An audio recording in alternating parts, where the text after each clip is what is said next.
भगवद्गीता श्लोक। यदा यदा हि धर्मस्य ग्लानिर्भवति भारत अभ्युत्थान अधर्मस्य तदात्मानं सृजाम्यहं परित्राणाय साधूनां विनाशाय च दुष्कृतां धर्मसंस्थापनार्थाय सम्भवामि युगे युगे। नादते कस्यचित् पापं न चैव सुकृतं विभुः अज्ञानेनावृतं ज्ञानं तेन मुह्यन्ति जन्तवः। विद्याविनयसम्पन्ने ब्राह्मणे गविहस्तिने सुनीचे व स्वपाके च पंडिता समदर्शिना उद्धरेदात्मनात्मानं नात्मानमवसादेत्।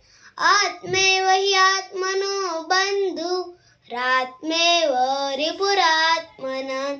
युक्ताहारविहारस्य युक्तचेष्टस्य कर्मसु युक्तस्वप्नावबोधस्य योगो भवति दुःखः। सहस्रयुगपर्यन्तं हयद ब्रह्मणा विदु रात्रिं युगसहस्रान्तां देहोरात्रविदो जना। महात्मानस्तु मां पार्थ देवीं प्रकृतिमाश्रिता भजन्त्यनन्यमनसो ज्ञात्वा भूतादिमव्ययम्।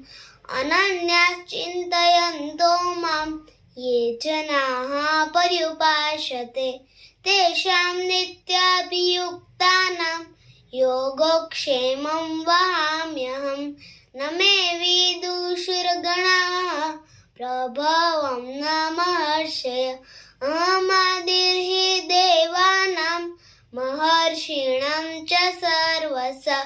यत्र योगेश्वरः कृष्णः यत्र पार्थो धनुर्धर तत्र श्रीविजयो भूति ध्रुवा नीतिर्मतिर्मम।